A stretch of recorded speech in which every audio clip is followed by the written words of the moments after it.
দিয়েছে ডিসি সারওয়ার আলম সাহেবের মাধ্যমে। এই জনগণ এখন প্রশাসনের বন্ধু হয়ে উঠছে, কথা বলুন ঠিক কিনা?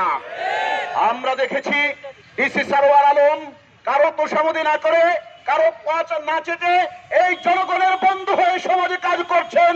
সেজন্যই ডিসি সারওয়ার আলমের লাগাম টেনে ধরে অসততার পক্ষে যারা অবস্থান নিচ্ছে তাদের বিরুদ্ধে সিলেটবাসী আর বিক্ষুব্ধ উত্তাল সমুদ্রে রূপান্তরিত হয়েছে, কথা বলুন ঠিক কিনা?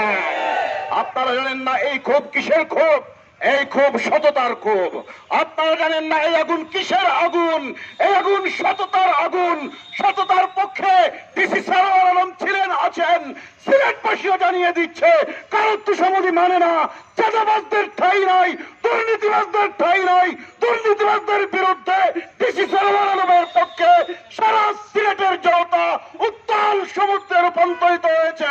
ডিসি সারওয়ার আলমের পক্ষে সিলেটের জনতা রাজপথ দখল করবে। তবুও এই প্রত্যাহারাদেশ প্রত্যাহার করে ডিসি সারওয়ার আলমকে আবারও সিলেটে ফিরিয়ে আনবে ইনশাআল্লাহ।